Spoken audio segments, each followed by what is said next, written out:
The date is Friday, August 6th, and you're listening to Entertain This, a thought-provoking podcast encapsulating all things entertainment. In this episode, we're picking up where we left off, discussing Bo Burnham's new Netflix comedy special, Inside. That's right, we're making you some more content, and delving into the depths of our own psychological torment that we all experienced during the past year. So enjoy.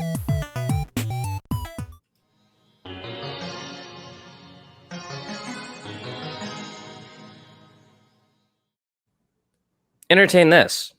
Alex here. It's your favorite show on the internet encapsulating all things entertainment. It's Entertain This. Yeah, you said that already. It's Entertain This. Yeah, we know what the show is called. Is this still part of the cold open? It's Entertain This. All right. Michael, Cold do your open part. doesn't end until Michael does his part. Oh, It's Entertain This. Entertain this. There it is. And that is the official end of the cold open. As always, I'm Alex, the wild card. I'm Michael, and I like to party. I'm Nick, and I just talk into a microphone.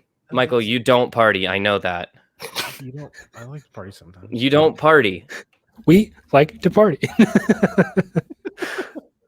One of these things is not true. Who knows which one?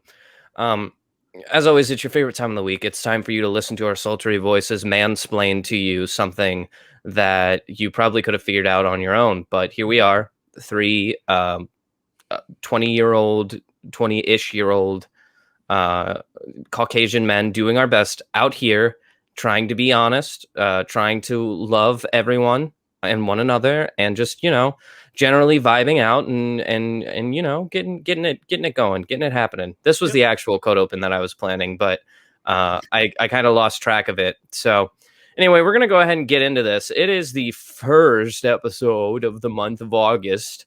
This year is literally sprinting by. It turns out that when you lock people inside for a year, it's like a flintlock, and just as soon as you let them out, they explode straight through the year. I can't believe it's almost time to start thinking about Halloween costumes again. It's crazy. Speaking of which, do you guys have any idea what you're gonna dress up for Halloween? I'll probably do what I usually do and wait until the day before I actually come up with my idea. I have a concept in my head of painting three friends purple to stand behind me, and then I'm going to be in nothing but black boxers, and I'm just going to walk around going, "My stupid friends are having stupid children. My stupid friends are having stupid children." Because today we're talking about Bo Burnham's Inside. Oh, okay. Yeah, I was about to say I was going to dress up like, as a... This is going way over my head. There's a joke here that I'm just missing. I was going to dress up as a Don't worry, Aladdin we're or gonna get something, there.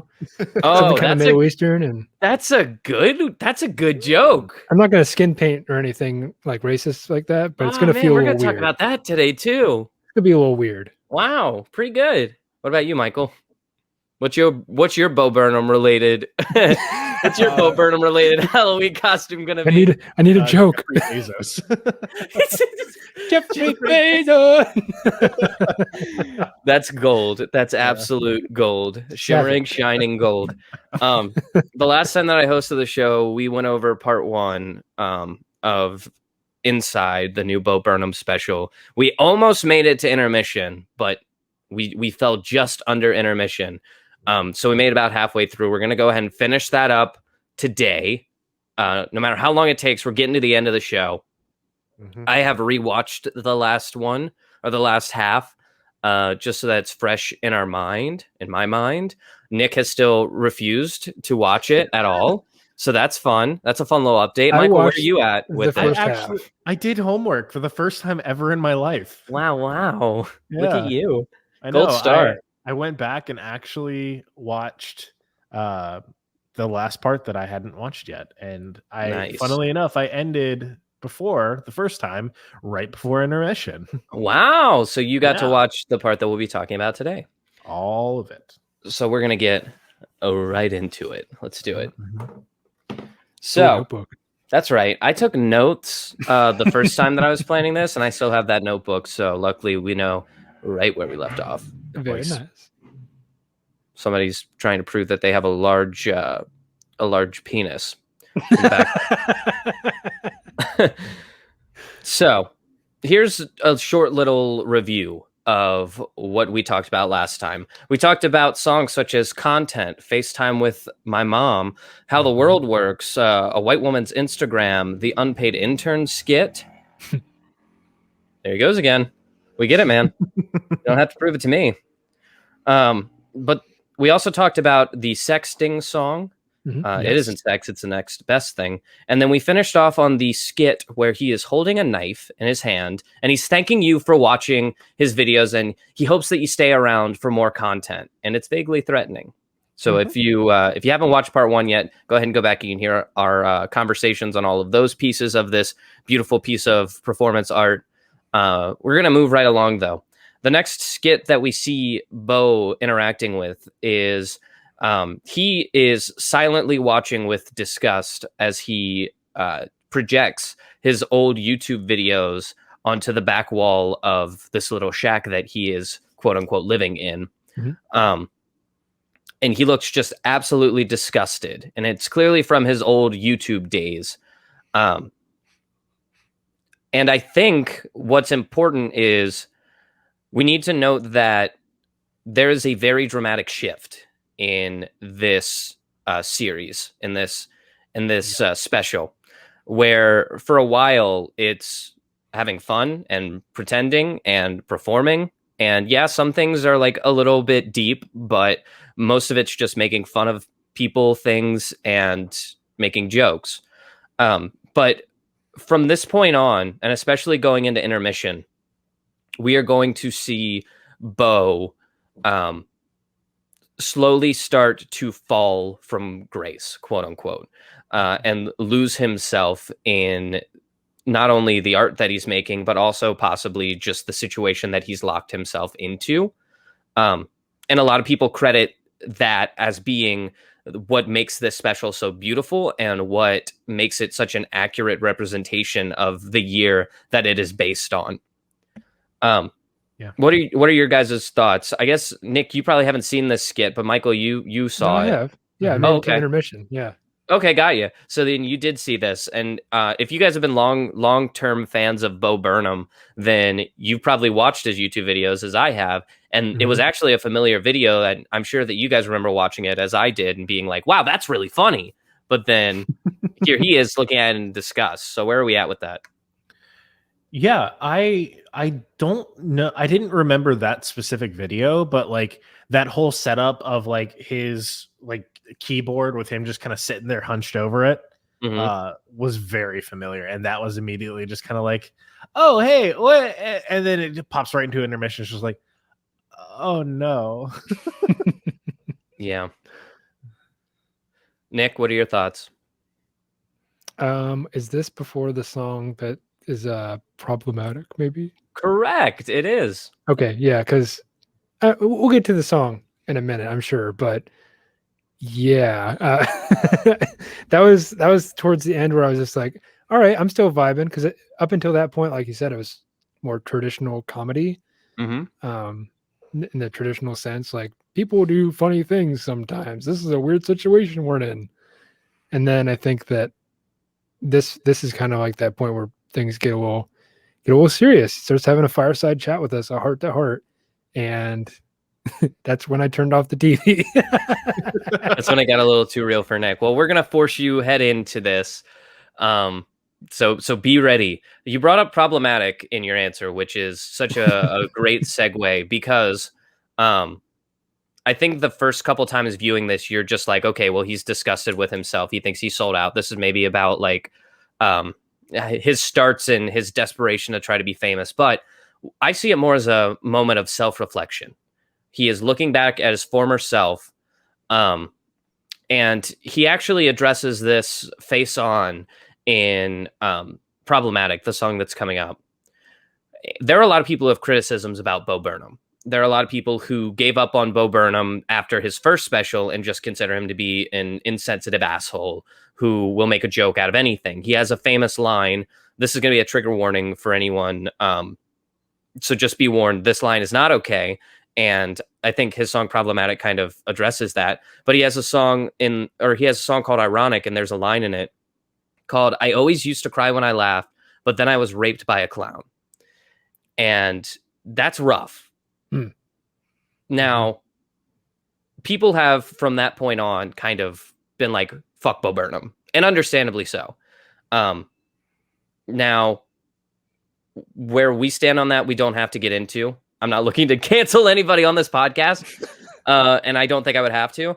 But in Problematic, he basically says, why has nobody come after me yet? Like, I've watched all of these celebrities be canceled and taken down. Like, why hasn't anyone come for me? I'm problematic. He has a line in the song Problematic where he says, is that in Problematic? He talks about how he used to just... Oh, yeah, he says he spent his weekends watching Family Guy. He started doing comedy when he was just a sheltered kid. He wrote offensive shit, and he said it. And then he says, Father, please forgive me, for I did not realize what I did, or that I'd live to regret it. Yeah. Hey, we all did it when we were teenagers. How old was Bo Burnham when he started? 16? He was 16 when he started on YouTube. He started performing professionally at 18, but he was performing the songs he wrote at 16. Yeah, and I'm not... He was just performing the songs from his YouTube channel. Yeah, and huge disclaimer here. I'm not saying any of that is okay. Yeah. But I'm also not saying that we're all, have flying a white flag here, because we probably said those things too when we were teenagers, and we're not exactly proud of the things we said. The only difference between that and I guess Bo Burnham's comedy special is that he actually said it in a comedy special, and we just kind of said it on Xbox Live or wherever we happen to be. Yeah. He said it to the public. Yeah, it's so problematic. I mean, that kind of goes into the whole thing of no matter how old you are, no matter what your culture is or anything like that, the internet is global. Yep. Anyone can read it, and it doesn't really matter who you actually are. What you say, what you do, especially when you already have an audience, matters. And really all of the stuff that comes along with that, no matter who you are, doesn't really matter. Sure. He goes on further in Problematic to say, for Halloween when he was 17, he dressed up as Aladdin. And he's a problem for that because it's cultural appropriation. Now that is a lesser offense than the stuff we talked about before. So there's a little bit of irony in this song as well, saying you guys will literally cancel anyone for anything. There's a little bit of kind of double talk where it's you should cancel me because there are several reasons that you should, but also I started doing it's a defense. I started doing comedy when I was a sheltered kid. I was a kid when I did it. The reason why I see this through a different lens that isn't all innocent, just to kind of play devil's advocate, is because during this song, Bo Burnham literally crucifies himself.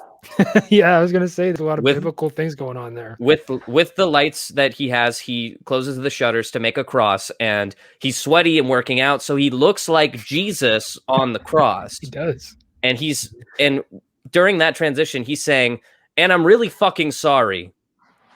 And is he? I don't know.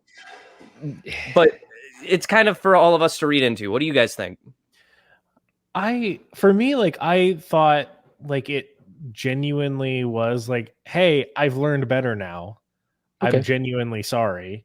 But at the same time, I thought I interpreted the crucifix scene as you're going to crucify me anyways. So here I am. Yeah. He's literally he's stringing himself up on the cross. Yeah. To me, it was almost more of a comedic interpretation of him being yeah, I guess I deserve it.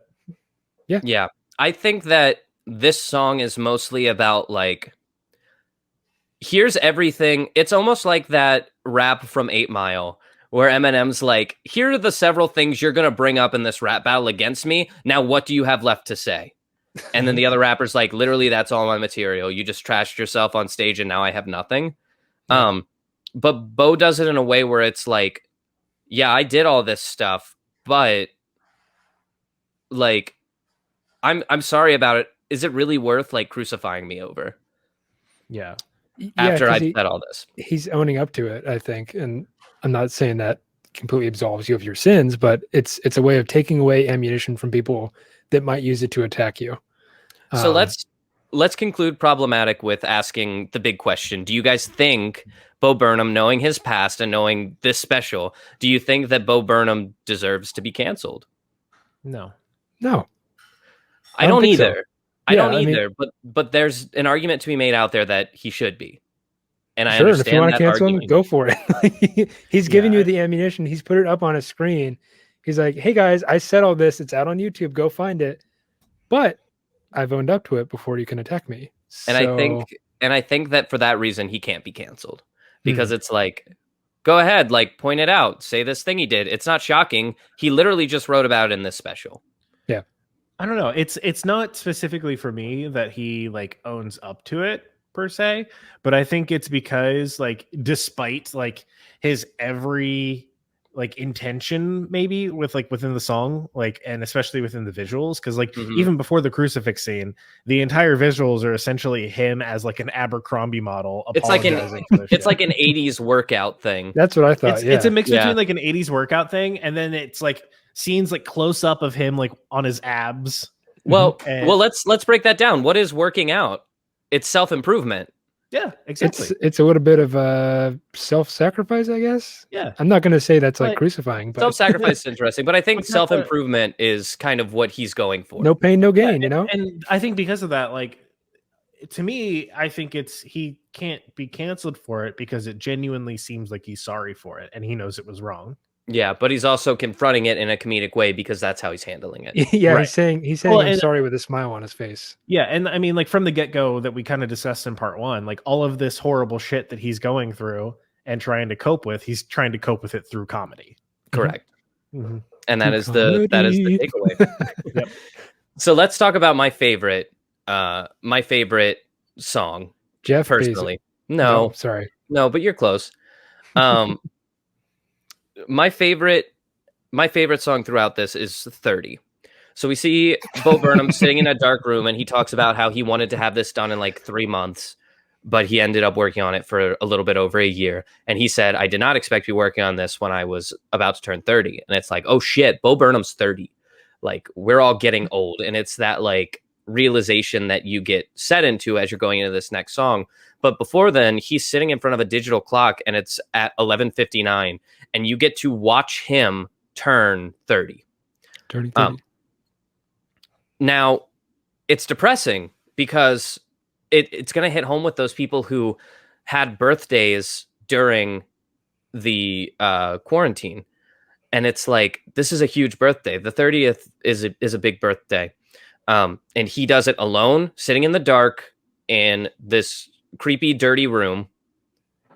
And it's kind of sad to watch.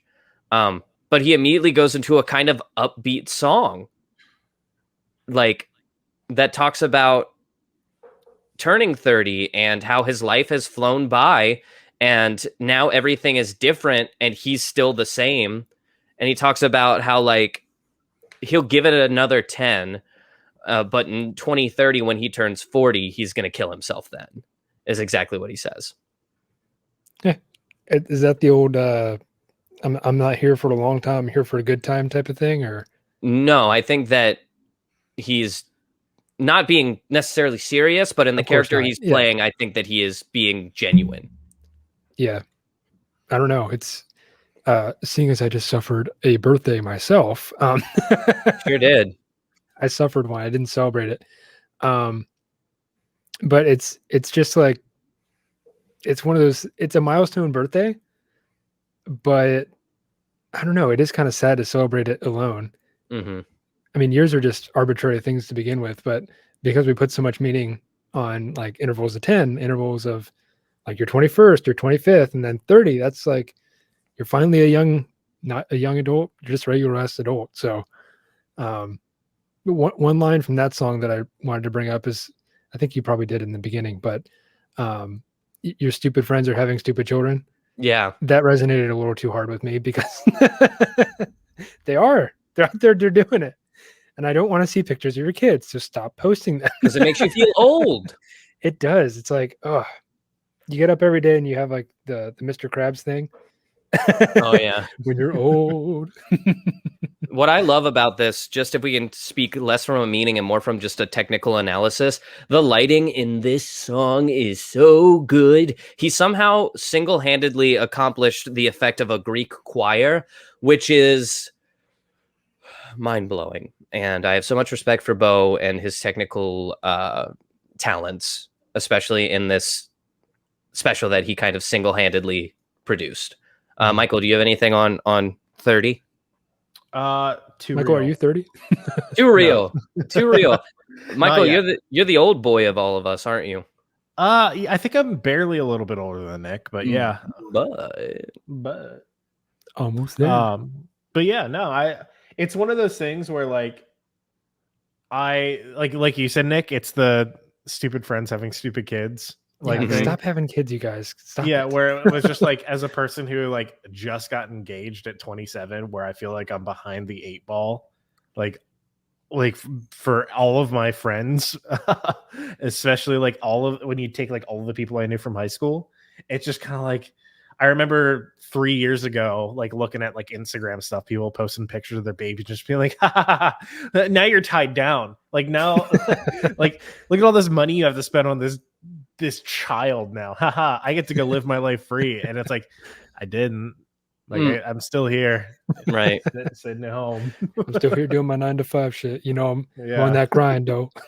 So I just want to give a general trigger warning, and I'll probably add one into the top of the show too, because I will be doing the intro and outro this week. You guys probably already heard the intro, but no, I already said it, so now it's canon. Nope, I did it. All right, fine. Nick did it. We're going by Bill and Ted rules, where we claim it and then it happens, I guess. But we need a trigger warning just throughout this. So you probably heard one at the beginning of the show. What is it a trigger warning for? General trigger warning. It's Bo Burnham. So we've mentioned at this point the R word, not the bad R word, but you know, not the one that you call people, but the R word. And now we're going to get into talks of suicide. So we'll need trigger warning for that as well. Okay. Fun. So at the end of 30, he says, 2020, I turned 30. I'll do another 10 in 2040, or in 2030, I'll be 40 and kill myself then. And then immediately goes into, before intermission, a suicide speech where he's like kind of half-heartedly telling everyone, don't kill yourself. He's like, oh, come on, don't do it. And at the same time, he is projecting himself onto his own t-shirt. Further down the timeline, where he is now a bit hairier and a bit more disheveled, and he's playing on his phone and not really giving much attention to him talking on his shirt, where it's like kind of disassociating through this suicide speech. I think there's a lot there, but to kind of sum it up quickly, or at least to sum up my thoughts on it, if you guys have anything, we can add it in. But it does kind of feel like in society, we hear a lot about people like call the suicide hotline, like suicide's never okay, like there are people who care about you, like you should always think about other people, and we kind of put these vague blankets over the problem of suicide, and it's never on an individual, for the most part, never on an individual case-by-case basis, when the true problem is like you should seek help and go to a therapist and work through your singular issues. It's not about like, well, maybe you should try yoga. Maybe yoga will make you happy, you know? Just try being happy. Hey, have you just tried being happy? Like, don't kill yourself. People are going to miss you. Like, make it about others. It just kind of fades into boilerplate at some point. It's like, exactly. Yeah, we all know like the suicide number hotline, and we all know that like, yeah, we should be more kind to each other and seek out help if you're experiencing depressive symptoms. But at the end of the day, it just kind of fades into the background, and you're just left with, okay, I still feel like shit at the end of the day. What do I do about it? Because I think we can all generally agree that when people start to go into those rants, we all have a good idea of what they're about to say. Yep, exactly. So like when Bo started going into the like, don't kill yourself rant, he hit on a lot of points that are always hit on. Yeah, it's like, he did, but he also countered them immediately.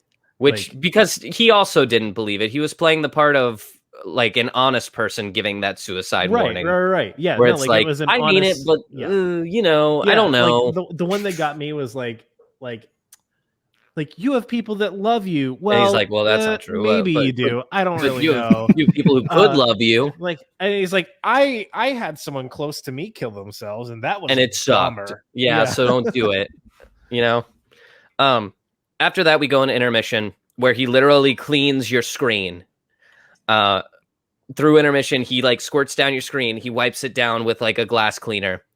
I almost think a symbolism to be like, all right, let's wash away the bullshit. Now we're really going to get into it. Yeah, exactly. And that's pretty much exactly what we do. The first song that he sings is called "I Don't Want to Know," and it is a song breaking the fourth wall. Is kind of a meta where he's like, are you even paying attention to this? Like, am I on in the background right now? Are you playing on your phone? I would ask you what you're watching, but I don't want to know. Like, I just want to assume that you're actually listening to me and taking in the messages that I'm giving you. But I think you're probably on your phone and not paying attention, because that's how we. Funny joke. I'm sure that attention. What are you talking about? The listeners of our podcast are going to love your visual comedy. Yeah, what talking about? Yeah, Bo. Yeah, great comedy. And it's that kind of a thing that Bo is saying. Like, you probably turned on this special because you wanted to laugh, and some of you are probably making out with your girlfriend right now and have no idea what I'm talking about. And he breaks that meta immediately and breaks down the fourth wall and is like, if you're doing that, I don't want to know, but I am going to call you out for it. Like, this right here is going to wake you up, and you're going to be like, oh shit, I should be paying attention. Michael, did he catch you? So what's funny about that is, did he catch you? I had to rewatch just because like I don't have a lot of time. I had to watch this like while I was working, and I don't remember this bit at all. Then he got you with it for sure. Gotcha. I remember the first time that I watched this played, and he's like, am I on in the background? Are you on your phone? And like, I'm crying and my eyes are wide open. And I'm like, no, Bo, no, you're not. I'm watching. I'm watching, buddy. The next thing that happens is the streaming skit, which is so beautiful. A small Bo Burnham shows up in the corner, and he does a skit where he does a let's play of a day spent indoors. And he's like thanking people for their subscriptions, and he's like, at one point he's like, Dante, thank you for the 4 months. Dante as in like Dante's Inferno, as in like Satan. Thank you for the 4-month subscription to watch me stream this. And the game is called Inside, and he's literally playing himself trapped in the same room we've watched this entire thing in, and his only options are to cry and to search. After he's searched, he plays the piano for a little bit, and he's like, oh, that seemed to cheer him up. And then he has to cry 2 more times before the end of the day, and he's able to pass that quote unquote level, and the skit ends. Shit hurted. Yeah. So again, we're kind of seeing him delve into the realism of this second half, where we're watching the slow fall from comedy into tragedy. That beautiful link as they hold hands and ride into the sunset, the 2 drama masks. And we realize that to have comedy, there is a bit of suffering that has to go into it. Of course. So the next song is, I call it Shit, but it's the one where he's like, wake up at 11:30, feeling like a bag of shit. Yeah, that's right. We all know it because it's now an anthem for our generation. How fucking sad is that? Yeah. Well, it's kind of ironic. There's an irony of hype in the song. Like, it sounds like a hype up song, like, go to pour my coffee and I miss my cup, you know, like, but it has a sad meaning, and it for me at least kind of symbolizes our unhealthy coping mechanisms for our depression and anxiety. And the way that a lot of people in our generation are like, I want to fucking kill myself. And they're like, OMG, same, you know, like, that's a general conversation that a lot of people in our generation have. Sure. Where it's like, I want to die. And it's like, me too. And you like point at each other and you like high five, and you're like, it's all a joke. It's all funny. But really, these are very serious things. Mm-hmm. That's the energy that this song puts out for me. What do you guys think? It's more of like I think if you're going to listen to this song in the morning, it's perfect for that. Because maybe that's how you're feeling. But it's supposed to be like one of those pump up songs you listen to in the morning. You're pouring your coffee, you're like, all right, I'm gonna get ready for the day. It's 11:30. I feel like shit, and I'm still gonna feel like shit when I go to bed. Maybe, I don't know. Yeah, I don't know if I see like a much deeper meaning in it. Like, I think it's more so like, I don't know, it could just as much as it could be like a deeper meaning of like, this is how we're coping with this stuff.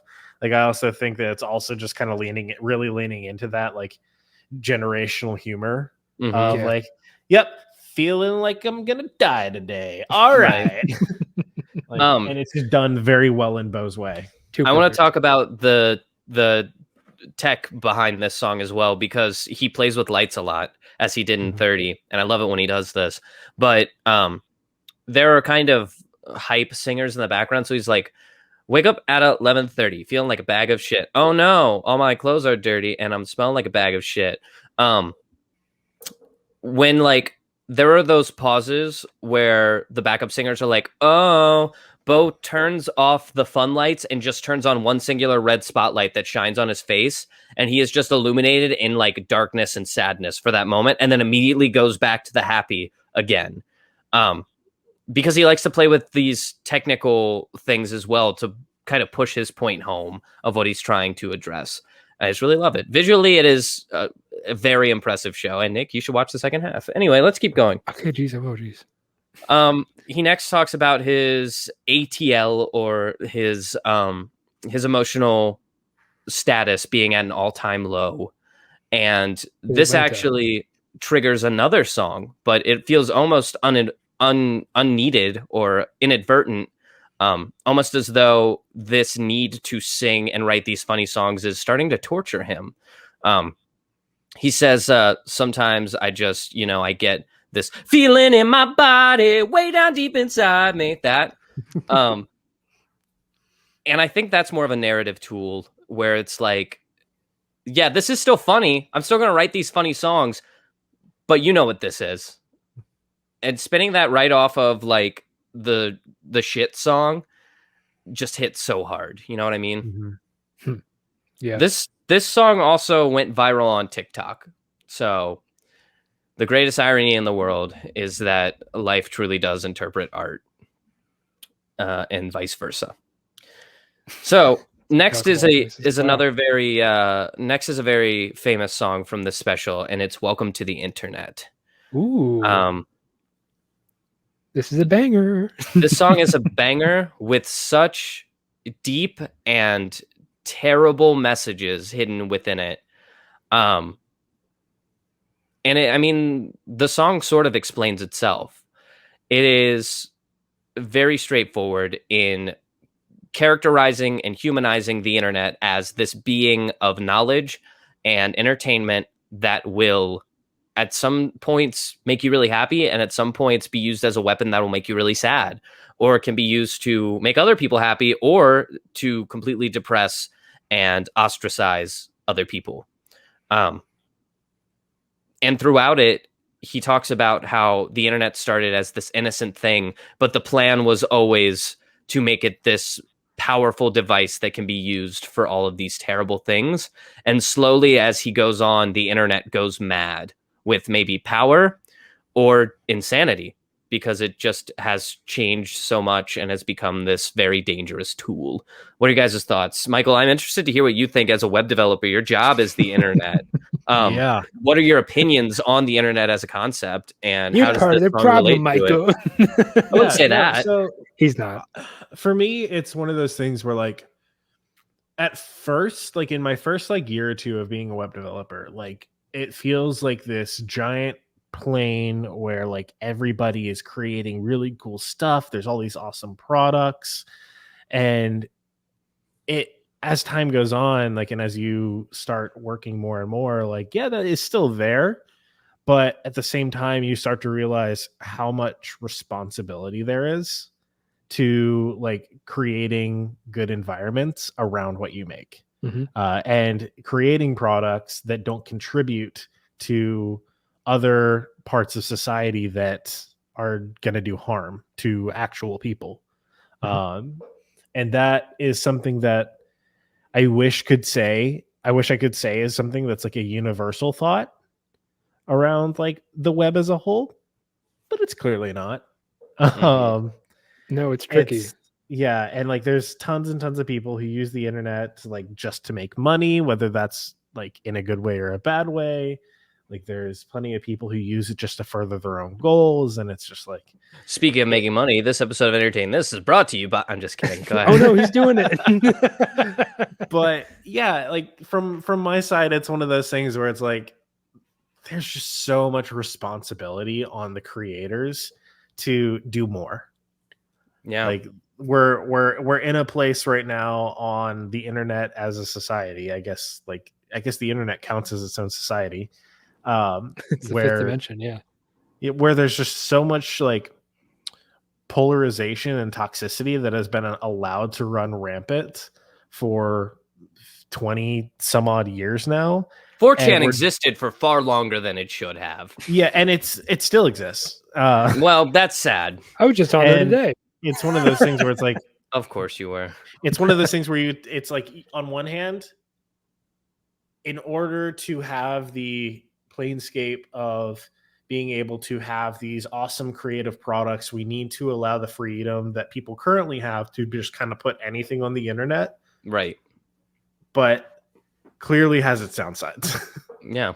Yeah. And I don't think there's like some boogeyman behind the scene that's been wielding the strings of the puppet master all along, because I think that's a little conspiracy theory-esque. I don't think anyone said that, but go on. Okay. I don't think anyone's saying that right now. Okay. I'm certainly not. I mean, depends on what part of the internet you're talking about. Yeah. Different parts are ruled differently, I guess. 4chan actually is run by one guy, unfortunately. On 4chan, I'm sorry. They think it's the same guy who is like disguising himself as QAnon. I hope it is. No, I'm kidding. Oh my God, Nick! Nick, you got to stop with the questionable shit, man. I'm problematic. You know this. He's problematic. Anyways, this is such a great song because the way it plays with musical things is something I need to cast light on, because it starts off as like this kind of medium tempo type of thing. Mm-hmm. Tempo is like the speed of the music, pretty much. Mm-hmm. And then when it goes back to like the 1990 part, where it's like just before the towers fell, it kind of slows down a little bit. And I think that's reflective of like the pace of our lives on the internet, because when it started out, that's all it was chat rooms and 4chan and, little funny memes that you looked at. But now it's so much more. Like, for instance, when I first started going online, surfing the web, as the kids are calling it these days, I was looking at memes. And that's all I was looking at, like memes and Wikipedia and finding stuff for research papers. Now, what do I have? Like, I don't know, 5 tabs open. One's Reddit, one's Facebook, one's YouTube, one's, MySpace. It's too much. It's too much stuff going on all at once. And I know that each one of these sites has their own agenda. And I don't think that's too conspiracy theory-esque to talk about. It's like, you go on Facebook when you're feeling angry. You go on Twitter when you want to spout some garbage. You go on YouTube when you want to make a stupid video about something. It's just like, what's the end goal here? And it's obviously to make money. It's obviously to control the populations that are on these sites to buy more ads and watch more stuff and buy more things. And it's just all a cycle that must continue forever and ever. Amen. Yeah, I mean, that's the state where we're currently at. But I think something that a lot of people would be surprised about is how much important parts of the internet are made by people with like just like small but gross what's the word? Communities? Podcast. No, not communities. Intentions is the word. Okay. Special interest groups like. Well, no, I'm talking about like Facebook. Facebook is a perfect example. There was only 6 people spouting information about the vaccine. 6 people. Well, no, and apart from that, I guess to go along with that, Facebook started as a way for Mark Zuckerberg and his friends to rate the different women on the Harvard College campus. Yeah.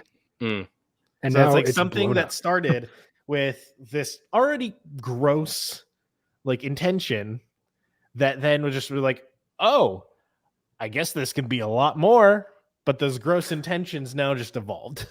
Yeah. It's like this muck monster that's down in the sewers, and then you keep dumping more garbage into it. It's like you're dumping more and more garbage on it, but you just try and keep spraying it with like more powerful air fresheners.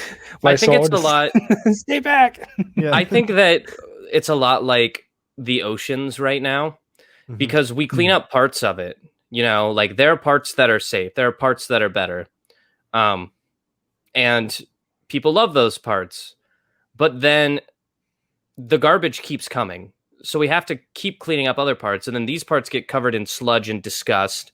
And then we have to clean them up. But then this part got covered in sludge and disgust. And the sludge just keeps coming. And we can keep trying to clean it. But how long is that sustainable, But we keep consuming the sludge. That's part of the problem. it keeps being created because we want more of that. And that's the cycle that keeps going on. And I don't see that breaking anytime soon because we're still going to watch memes and TikToks and whatever else that's on the internet. Yeah. I mean, until we get bored of it, really. And that's kind of what this song's about. I mean, apathy is a tragedy, right? And boredom is a crime. I can't remember the last time I was actually bored. Can you? Yes. Really? I'm Were you constantly sitting in line bored. at Target or what? I don't know. It's for me, I guess, like a good way to kind of tie it all back together to like Bo Burnham's entire kind of, not with specifically with the song, but a lot of what he talks about within the special is the internet as a whole is kind of made up of a bunch of unintentional successes. Like Twitter, Facebook, like a lot of for just as much stuff as there is that has been fantastic and has been created unintentionally, or created and then become a giant unintentional success overnight. There's plenty of stuff that was also like specifically tailored to appeal to the internet culture. And it's so hard to distinguish between the two, but only one of those is actually set up to handle that success. Yeah, it's an evolution type of thing because it's survival of the fittest. I mean, humans, we just have parts that work just well enough, not that work the best. But now, I mean, that's how the internet started. And now we're getting into the evolutionary biology of like internet ads. Like this ad is performing really well. Let's show them this ad. This ad is not performing so well. Let's kill it, you know? So it's a scary thing, machine learning. I'll leave it at that. Yeah. There's an episode of Nathan For You, which is a TV show on Hulu that you can go and watch, but he's trying to help a petting farm by making a viral video for them. And he stages a pig saving a baby goat, a baby pig saving a baby goat from drowning in a pond. And the video goes viral. The world is talking about it. The world has seen it. And at the end, he basically says, what do you think? Like, we went viral. And she was like, yeah, but there's nothing about the petting farm in this video. And he's like, I think you're being selfish. This isn't about you. She's like, the only reason we did this was for me. And that feels like such a good, like, definition of the internet that I don't think anyone could capture it better. Another show that's worth watching, Nathan For You. But let's go ahead and move on. So after the Welcome to the Internet one, Bo comes back on, and it's kind of a sloppy skit where he's holding the camera and he's ranting into it. And he's like, when I started this, I only thought I'd work for it for 3 months. Here I am like a year and a half later, still working on it. And he's like, and I'm afraid to finish it because if I finish it, that means it's over. And that means that I have to like go outside or like go and do something that isn't making this. So he says, so I've decided I'm never going to finish it and I'm not talking to anyone. Fuck you. Fuck this. And let's keep going. Let's keep making this. And the show continues on from there. And I think that these moments in the show are what make it so real for people, where there were people who are like, we actually need to go check on Bo Burnham. Even though this was like filmed in his pool house and he still lived like in his mansion with his girlfriend and their dog. But the character that he played was so real because of these moments that I just feel it important to kind of pick up on these. This skit where he's like, fuck this, fuck you, let's keep going, immediately ends with Jeff Bezos 2. He starts singing the Jeff Bezos song again, immediately, but this time in a ghillie suit, just randomly, and he just screams at the end of it before the thing continues. I don't think there's anything super special about this. I just think this is a part of the character that he's playing. That character is slowly losing his mind. Bezos is just a good song, if we're going to say that much. Okay? Yeah, no, and I think that's why he does it again, is because it's just a bop. And he knew it. So he did it again because it's chaotic in a bop. Well, you know, my audio will be fine. Yeah. Okay. Never mind. Cut this part out. But yeah, it'll be fine. I don't know. I kind of saw it as like conspiratorially like looking for someone to blame for all of this. Like intentionally dressing himself up as like a crazy person and personifying that. And then it's like Jeffrey Bezos. Like it's your fault. It's all like, Bezos' fault. I know it. It's of course not, but you know, whatever. If we could backtrack for a minute, the scene before that where you talked about I think that part was more about pandemic hobbies that we all kind of picked up just out of boredom. Like everyone was on the making bread train for a while. I remember that much. But at the end of it, people were just like, meh, I don't feel like doing this anymore. Yeah. It just kind of cast it aside, like, fuck it. Nobody's ever going to become famous because of this. I'm not going to do it anymore. Fuck you. Yeah, you know what my quarantine hobby was?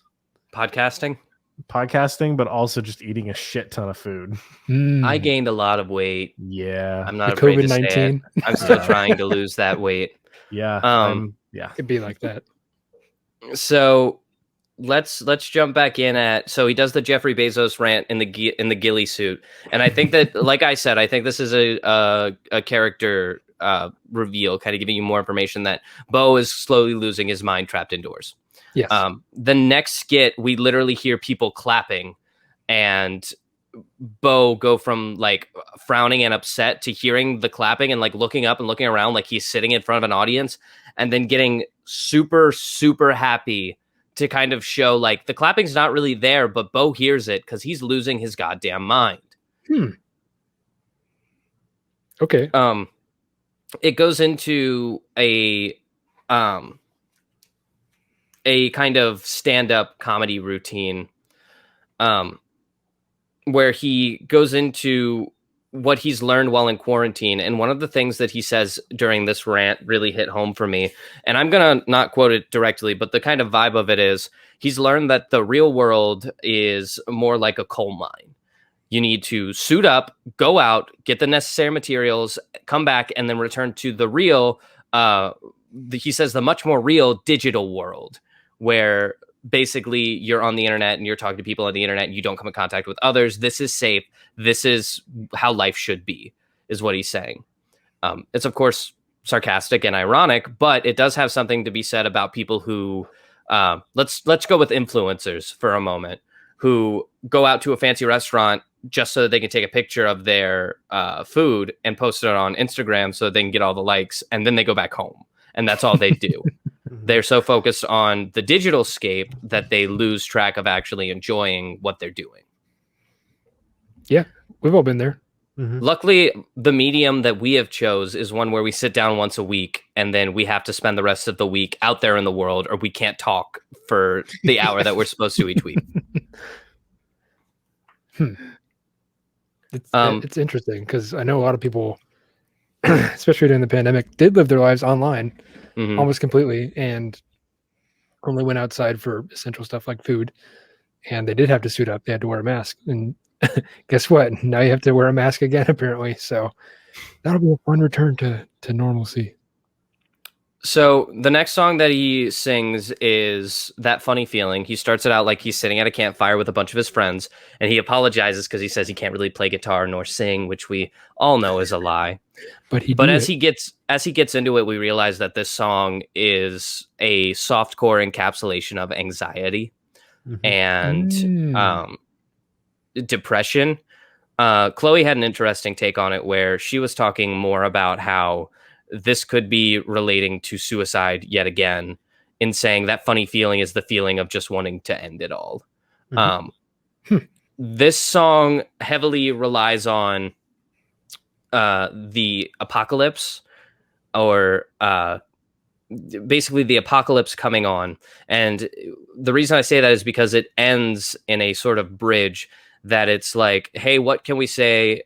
We were overdue, but it'll be over soon. Just wait. Kind of the fall of society, which is what I take away from That Funny Feeling, is just the anxiety that it's all coming to an end. Yeah, that's not what I got out of it whatsoever, but I'm happy. Give it another listen. Oh, no, I'm not saying you're wrong. That's not how I came away with it. I was like, can I draw a weird comparison here? Am I allowed to do that here? Oh, on this completely opinionated podcast? No, yeah. never. Yeah, Nick, depends on what you're gonna compare it to. So World War, no, no, we're not going there. I was gonna compare it to Billy Joel's "We Didn't Start the Fire." Ooh. Because you listen to all the things that Billy Joel's going off about, like, basically the end of the world, or just events that are happening like from 1950 to 1990-ish. And people thought, like the nuclear bomb's going to drop at any minute and we're all going to be dead. I kind of thought that that's what this was about in a weird way, like just the past year or so, taking that and blowing it up into a song. because it did kind of feel like the world was ending several times. And yet here we are. So figure that out. But yeah, I don't know. I didn't come away with it. I thought that funny feeling was in reference to maybe like existential dread or something like that. Just like, because derealization, everybody Google search that word and it's just like, huh, yeah, I don't like what that says at all, because that's maybe what you're dealing with at the current time. But different strokes for different folks. Thanks for your opinion. And I don't think you're wrong whatsoever. I think you're right. Thank you for yours. And I think that it's art and it's up for interpretation. So we're both right. You're supposed to call me wrong and an asshole. No, you're missing the point of a podcast. No, but you did it. You're doing great. The next skit feels so important to me because it is actually kind of an outtake that ended up staying in, where Bo is sitting in front of the camera and he says, I've been doing this for a year, and then he fucks up the line. And then he starts it over. He says, I've been doing this for about a year now. And then he fucks up the line and he smacks himself really hard on the leg. And then he says, I've been doing this for a year. And then he fucking throws the mic down. He says, I can't fucking do this. I can't. And he walks over the camera and he turns the camera off. And it's like, ooh, he's really losing himself here. This is, I feel, another vignette into the psyche of the character that he's playing, which is like, he doesn't even know what to do anymore. He, at this point, he's been inside. He's done all of these different songs. He's done all of this performing. At intermission, like I said, I think he wiped away the bullshit or the facade. And after that was cleaned away, this is what we get. We get a Bo that is losing himself, losing control, and growing more and more frustrated with the situation that he is more or less trapped in. Yeah, it's raw. Yeah, it's absolutely raw. Yeah. It immediately goes to a camera shot pointed back at the mirror, which we'd seen before, with a very slow zoom in as he's talking, and he says, I think it's 3 words. No, it's 4 words. He says 4 words, and they are probably the 4 most powerful words in this entire series, or in this entire special. He says, I am not okay. And he struggles to get it out. He says, I am not okay. And as he says it, the second okay leaves his lips, he breaks down and just starts crying. And the camera just keeps zooming in more and more and more until all that we see is the black of the camera lens. The first time that I watched it, my immediate reaction was, I'm forcing him to do this. I am the one who wanted more Bo Burnham. I loved his content. I wanted to watch it. But what does that cost him? I'm sitting here watching it. Yeah, he made it. But I'm the one who's watching it. So in a kind of Schrodinger's box where I forced this box open by watching it, I've forced him into this, is what I got from the slow zoom in to the camera. This self-realization that I'm the reason he's doing this. So devil's advocate, he wouldn't be doing it if you weren't watching it. That's true. But I also see where he's trying to make an art piece and he's trying to be like, hey, I'm doing this for you.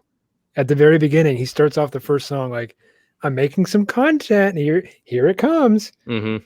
And then it's like, it gets into this kind of thing where he's like, this took something out of me to make.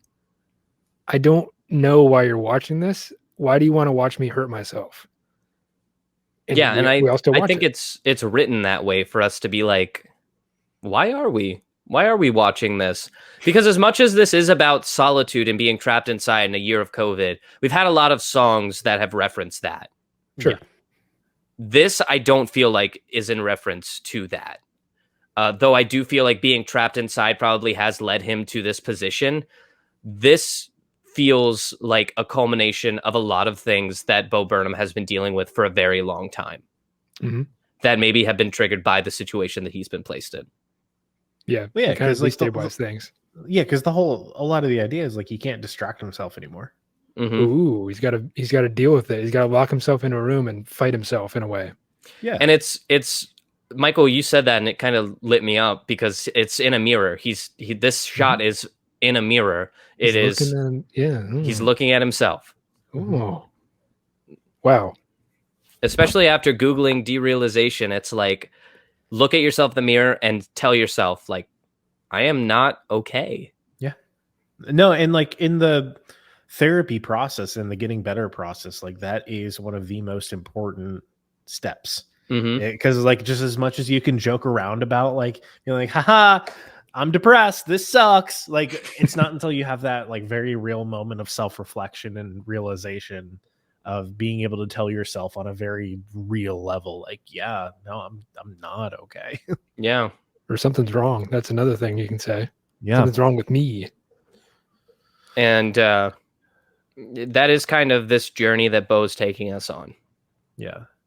I want a quick correction there, Nick. Like I think saying I don't think it's healthy to say like something is wrong with me. It's one of those things like that can lead down a pretty dangerous path when it comes to like dealing with mental health stuff. And so I just want to be clear on that. Like there's nothing, like if you are dealing with something like this, there is nothing wrong with you. This is just the way that your biology, for a lot of people, is just configured at this point. And it's okay to say you're not okay because you can seek help for stuff. Yeah, that doesn't mean you're broken. That doesn't mean that there's something wrong with you. That just means that your body just has a different way of processing things. Yeah.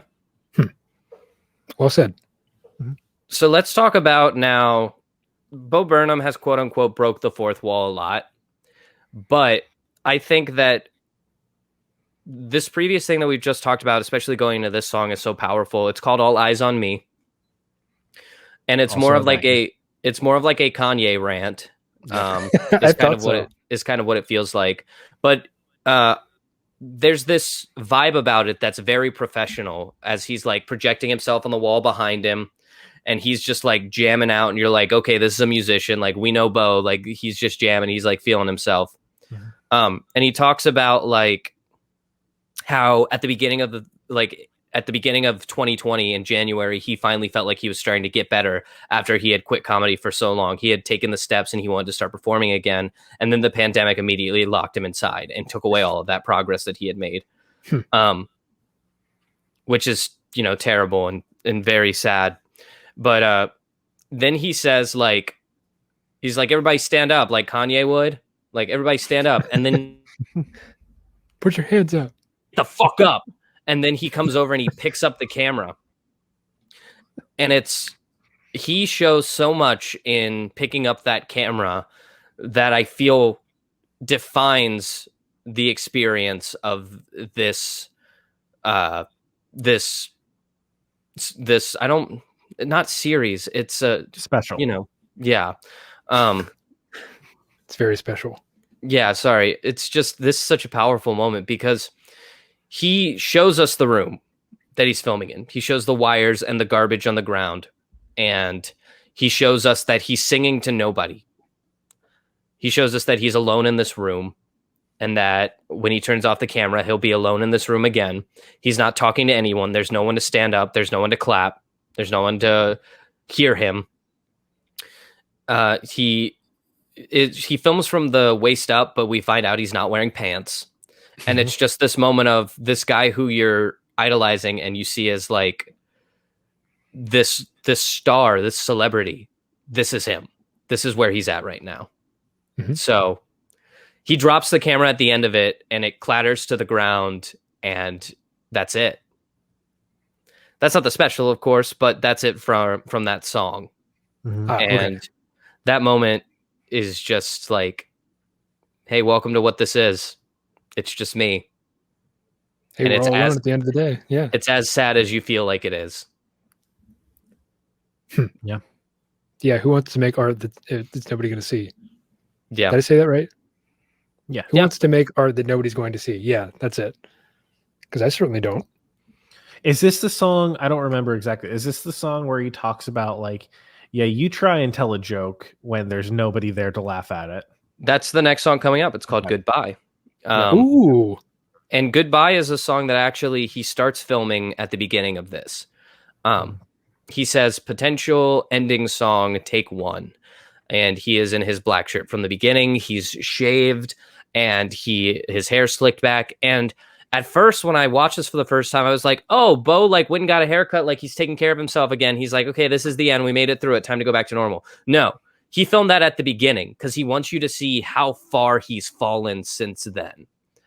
Because it shows him start singing at the beginning and then slowly transitions into Bo at the finale. His beard is long and grown out and scraggly. His hair is unkept.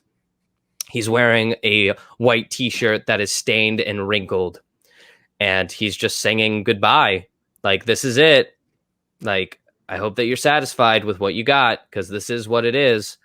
And then it slowly turns into, like, this is how it ends. I promise I'm never going to go outside again.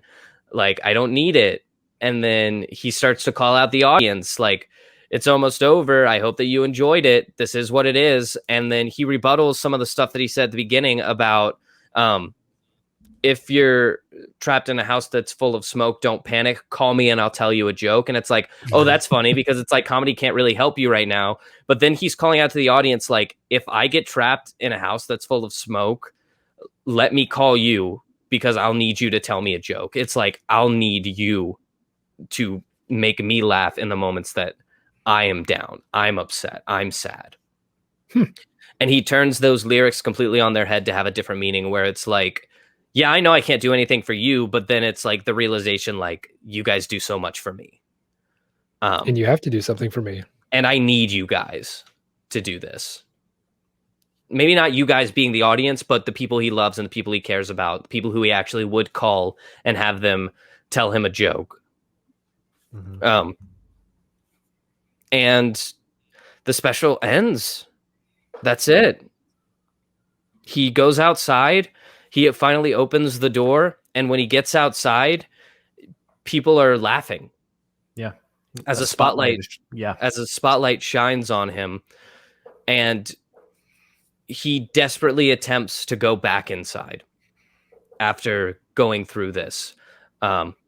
Because he looks scared. He looks tortured. He looks like he wants to hide from this laughing audience that he seemed so desperate to have before.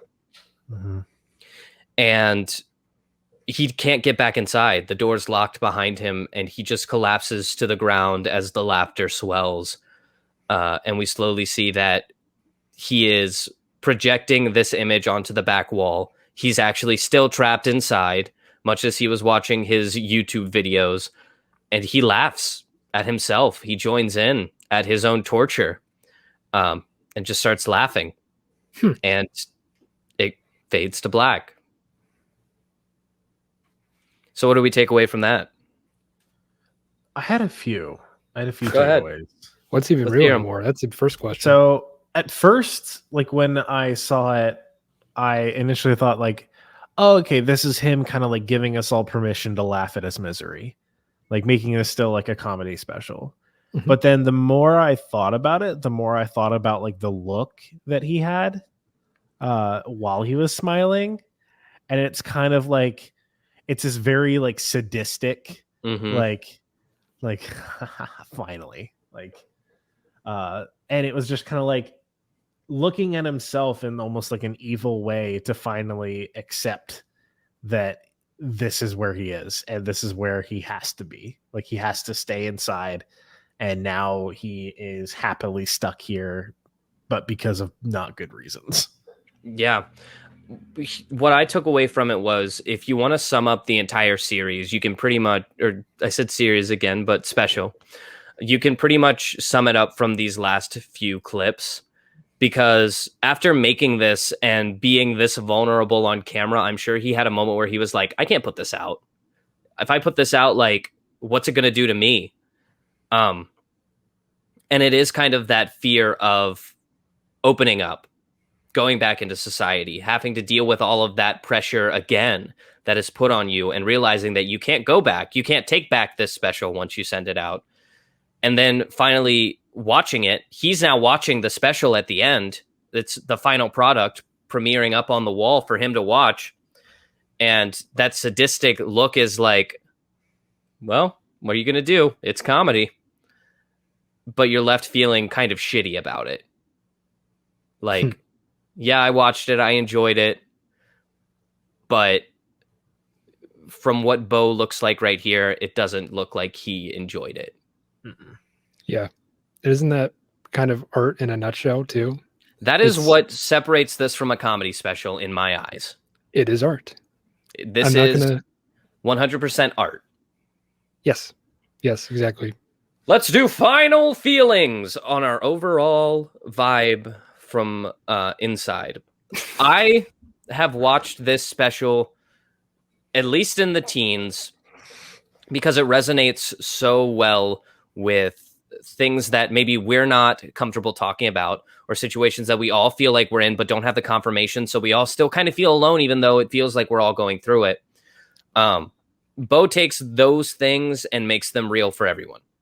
Bo kind of makes himself a martyr to get up and say, yeah, I feel like this.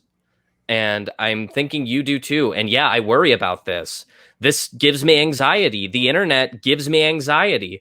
I hate seeing like streamers sell out for this reason, and for white women to feel like the only way to bring value to their life is to post it on Instagram, or to have only conversations with my loved ones through my phone. This stuff gives me anxiety, and it makes me feel like none of this is real.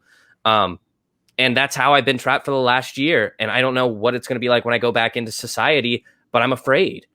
This is all stuff that I at least know that I've felt with the last year going by, and now adjusting back into a quote unquote normal society.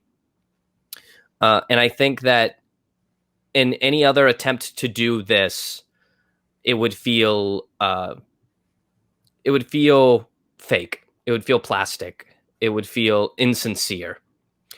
But somehow Bo Burnham was able to pull it off. And I think that's very impressive and very telling of Bo Burnham's talent. And I'm glad he did it. Yeah, well said. Yeah, I think for me to kind of follow up on that, and this is definitely like more of like a personal interpretation of it, or not even necessarily interpretation. It's more of just like what I'm realizing now that I have fully watched it, and knowing like how I am when it comes to like media. And I'm sure I'm not the only one. The thing that I find really sad about this piece of art is that despite the fact that we've spent all this time talking about it, that while I'm watching it, I recognize and see all of this stuff and like all of the like seriousness behind it. After like a week or two, I know in my head most of the special is going to be reduced down to a few catchy lines from some songs. Yeah. That's been floating around in my head too. It's it's those hooks like Jeff Bezos, once again, the Bezos line. Like that's just kind of floating around in my head forever and ever. Mm-hmm. But there's also like I don't know, just pick a line from any song, and that's it's liable to be in my head at one point or another. But it's very profound, I'd say. If I could sum it up in one word, it's profound, because it kind of condenses the past year of 2020 and kind of what we all went through. Some people had it worse than others. And I think Bo Burnham was playing a character that maybe didn't have it the worst, but certainly wasn't a fun experience. And I don't think anybody can go through the 2020 lockdown and the pandemic and all that and say, that was fun, I want to do it again, because obviously nobody does. But when I start having stupid kids and taking pictures and posting them on Instagram, I'm going to show them this motion picture. I'm going to show them this comedy special and be like, you want to know what 2020 is about? Watch. This is what it was. It wasn't fun. Okay. And I lived through it. So take that and learn from it. Yeah. I don't think any documentary crew could have said any better than he did. No. Yeah. Now that I think about it, I haven't seen any piece of media like in the last year that could sum up this last year as good as Inside does. Because nobody has the guts to really get into how it actually felt. Yeah. Yeah. From a feels perspective, this is very good at summarizing how we all felt during the past year. Yeah. From a historical perspective, I think we're going to have to wait until CNN produces a documentary or something like that. And like people didn't want to wear a mask and get vaccines and go into all of like the history about it. But this is a fuels capsule, if you will.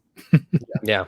And I bet that they mention this when they do finally do that CNN 2020 was. So that's it for Inside. We've completed our part 2. We are going to do something a little bit strange on the show. We usually do a promotional spot here, but we are no longer doing that. I feel it is necessary for us to kind of make this announcement now. The Scene Snobs Network, the network that we have been a part of for the better part of 2021, has dissolved. We are no longer with the network. The network is no longer in operation. It is now defunct. We are flying our own, but we have a lot of really cool stuff in the docket coming to entertain this, and we are not slowing down. The show's not going anywhere. You're going to get your episodes in the same way. We are speeding up, I would say. A lot of great opportunities have opened up to us. So all that being said, nothing's going to change. But for now, you guys don't get a promo section. Instead, we are going to jump straight in to our Quick This. And maybe realizing that there's nothing between the main show and the Quick This may possess Nick to make some sort of an animation for the Quick This. I don't do things anymore. I quit doing that. He retired. Okay. Anyway, Michael, I believe you have a Quick This for us. So when you're ready, we'll get a timer going and you can take us away. Hey. All right. Just let me know when you're good. I will. You best believe I will. Okay. Here we go. Ready, set, go. Dope. So we've talked quite a few times about how we've grown up within the entertainment sphere with Star Wars for all of us kind of being like a milestone piece of media. We've done 2 extravaganzas. Exactly. And like we've talked a lot about how it forms like this very large like cornerstone of our entire interpretations of movies as a whole. I had that same experience, but like a lot of other people soon after that, I had a slight twist. I went over to, when I was about like 7 or 8 years old, I went over to one of my friends' houses expecting to sit there, hang out, and eventually watch like a movie. At some point, his dad put on this movie that I had never heard of. But as soon as it came on, I heard the like the Star Wars theme song with the text scrolling and everything. And I was like, whoa, Star Wars. Yeah. Let me go get my lightsaber. And all of a sudden I start actually reading the text that's going along. And it's just kind of like, wait, what's going on? And this was the first time that I ever watched what ended up becoming one of my favorite movies for a very long time, called Spaceballs. I'm giggling already. Now, let me ask you two very quickly. Have you two seen Spaceballs? How dare you question that I haven't seen a piece of Rick Moranis' cinematography? Wonderful. You went over my helmet. And that's one of my favorite things about like this movie. There is so much that you can just quickly glean because of its like very apparent parody of Star Wars as a whole. And along with that, the comedy and the writing in this is just absolutely genius. Like from every step of the way, from the moment that you're introduced to our spin-off parody versions of Han Solo and Chewbacca, to like the moment that their first bits of comedy are Pizza the Hut. Barf. Yep. What's funny is I don't actually remember the name of the main character, but I remember Barf. Barf. He's half man, half dog. He's his own best friend. I'm a Mog. Yeah, that's what it is. Yeah. And it's one of those things where like I have gone probably like the last like 8 or 9 years without really putting any thought into this movie. And all of a sudden, just out of nowhere, earlier today, it immediately popped back into my mind. And I just was going through all of the different scenes, and because of how impactful this movie was to me as a kid, and like my comedy as who I am as a human being right now, I can still chronologically point out exact scenes from this movie, and I would be able to tell anyone the exact plot of this movie with the actual small scenes going from all the way from start to finish. And I think this is one of Mel Brooks's like absolute best films that he has ever made. And if you are a fan of Star Wars at all, give Spaceballs a try. We need to do an episode on Mel Brooks. I call dibs. Okay. Please cool. He is a parody artist, where Weird Al is like a music parody artist. Mel Brooks is the movie equivalent. Yeah, like absolutely. We got Who's the Schwartz. We got Spaceballs, we got Smoking Guns, we got Young Frankenstein. Oh Blazing my Saddles. God, Blazing Saddles. Yep. Oh God, Blazing Saddles. Yeah. Oh, we need it. We need that. Should I go ahead and say you could make that movie now? Everyone says that as soon as you bring it up. That's true. That is true. Thick Nick, you got us next week with a fresh new topic. We will be back next Friday with another engaging episode of Entertain This right here on your favorite spot. You can watch us live now on our Facebook page, our YouTube page, and our Twitch page. All of those are usually just the aforementioned website /Entertain This. But if that doesn't take you to us, then go ahead and throw a downvote at whoever it does take you to, and then do a quick Google search and you'll find us. Don't be antagonistic. I'm not. And just a small suggestion. They can take it or leave it. We have something new and exciting coming down the pipeline that we are very excited to announce to you guys, but it's still in its formative phases. So once we are able to announce it to you, we will. There are actually a couple of things. So I'm sure the two of you are trying to figure out which one I'm referring to, but they're both equally exciting. I know one of them that I could probably spoil right now. Well, let's not spoil the episode's already out. Huh? No. Oh, well, no. That's not it. No, that's not it. No. I mean, you're wrong, sir. Also, that episode doesn't count towards the total canon of the thing that we're making. Now we're just dropping hints, guys. Okay, it was a pretty good hint. So an icosahedron. Thank you. The D20. Yeah, we're working. Okay, let's just fuck it. We're working on a second podcast that our hopes are to release monthly called Project Icosa. No, let's not get too into the details. Let's keep a little bit to the imagination. Yes. What I will say is it will be a long form RPG podcast, and I'll leave it at that. And we're excited to do it because if you like the three of us, you might like the three of us being goofy fantasy boys. So we hope you tune in for that as well. Other than that, as always, if you have anything that you want to hear us cover on this show, please drop us an email at entertainthispodcast@gmail.com. It's been a while since I've done that. It's been a week. You can also visit our website. There's a quick little form you can fill out at the bottom of the page. Our website is www.entertainthis.net. If you fill out that form, it also sends us something straight to our email, but it's an easier way for you to communicate with us. If maybe you don't want to write out a complete formal email, I totally get it. You can also follow us on Twitter. We're entertain_this. You can also follow us on Instagram for weekly updates on the episodes that we are dropping. Maybe you'll learn that you have interest in the thing that we're talking about before you even see the episode go live. Our Instagram is at entertain this podcast, I believe. That's it. That's it. Nice. You can also follow our Facebook page if you want to have notifications for when we go live. You can do the same on YouTube. Subscribe there if you ever miss an episode or you just like the visual version of our show. And ring that bell. Ring that bell icon. Until next time, entertain us so we can entertain you, and you can entertain this. We'll see you guys next Friday. See ya. Bye. And now I have to play this thing.